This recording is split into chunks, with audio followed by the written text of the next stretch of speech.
आमच्या स्वामिनी सारीज पुणे या यूट्यूब चॅनलला सबस्क्राईब करा आणि नवनवीन व्हिडिओसाठी बेल आयकॉनवर क्लिक करा. नमस्कार श्रोते हो, यशोगाथा स्वामिनीची साड्यांच्या महाराणीची या कार्यक्रमात तुमचं मनपूर्वक स्वागत.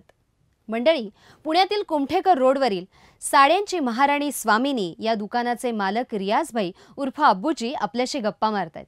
आपण मागच्या एपिसोडमध्ये ऐकलं की अब्बूजी लग्नाला निघाले होते आणि ठरवलेली व्यक्ती त्यांना न्यायला न आल्यामुळे काहीशी पंचायत झाली आणि मग शेवटी सासूरवाडीच्याच गाडीत बसून अब्बूजी लग्नाच्या ठिकाणापर्यंत पोहोचले आणि अखेर बोहल्यावर चढले. अशा गमती जमती आपण मागच्या एपिसोडमध्ये ऐकल्या.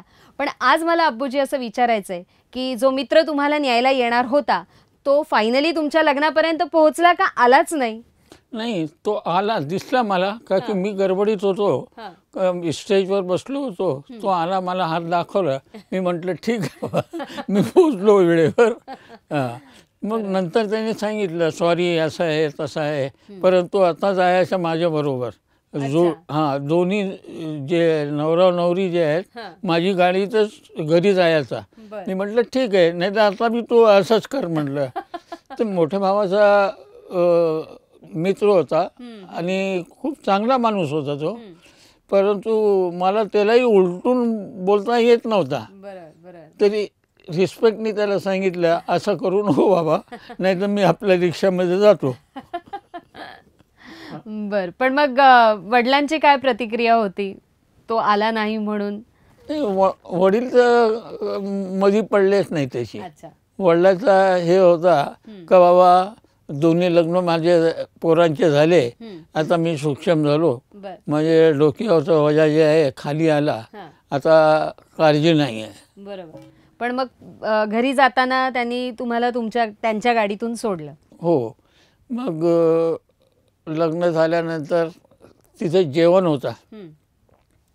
ते जेवणामध्ये मी मारवाडीच्या दुकानात कामाला होतो, तर त्यांनाही आमंत्रण दिलं होता या म्हणून, या शेट म्हणून. आणि आणखी जे पहिले वडिलांचे व्यापारी होते रविवार पेठमध्ये, ते बी मारवाडी गुजराती होते, त्यांना बी एक कार्ड दिला होता का तुम्ही लग्नाला या. आणि ते माझ्या लग्नाला हजर पण राहिले सगळे. पण पंचायत अशी होती की मारवाडी गुजराती आणि आमच्याकडे जेवण जे होता तो नॉनव्हेज होता, आणि ते कसं काय त्यांना ऑफर करायचा. म्हणून मी त्यांना सांगितलं, मी ते हॉटेलमध्ये जाऊन सांगून आलेलो, ते जाऊन तुम्ही जेवण करून घ्या बाहेर येऊन. हां, म्हणलं इथे जे आहे सर्व नॉनव्हेज आहे, तुम्ही ते महेशमध्ये जा. महेश तेव्हापासून होतं, पर तिथे मी सांगितलेलं आहे तुम्ही सगळे लोक तिथे जेवून मग पुढं जा.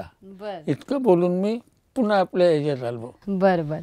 आणि मग नवरा नवरीच्या जोडीला सॅम्युअलनी गाडीतून घरी सोडलं? हां, मग सर्व जेवण वगैरे ओरखला तर आमच्या घरचे लोक म्हणले आता तू इथे जाऊ थांबू नको, तू आता घरी निघ.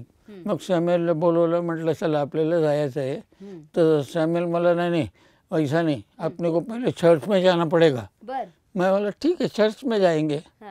चर्च में जाने के बाद वो बोले और कहीं जाने का है क्या तुमको, मस्जिद में जाने का है क्या? मैं बोला असं काही नाही आहे, आता जाऊ. तिथून निघाल्यानंतर पहिले तिथे हनुमान मंदिर होता सेंट्री स्ट्रीटलाच जवळपास. तिथे त्यांनी गाडी थांबवली, आम्ही जाऊन दर्शन वगैरे घेतलं दोघांनी. मग तिथून ते चर्चमध्ये नेला. चर्चमध्ये गेल्यानंतर तिथे जाऊन असा करून ते दर्शन वगैरे घेऊन आम्ही बाहेर पडलो.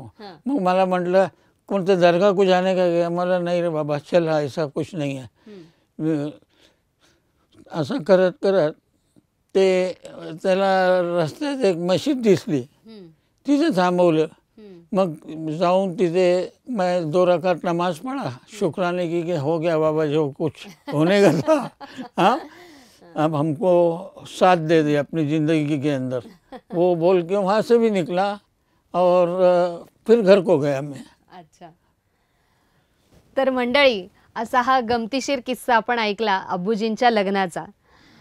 तर अब्बूजींनी सर्व धर्म समभाव त्या काळातही जपला आणि तोच सर्व धर्म समभाव आजही आपल्याला स्वामिनीमध्ये अनुभवायला मिळेल.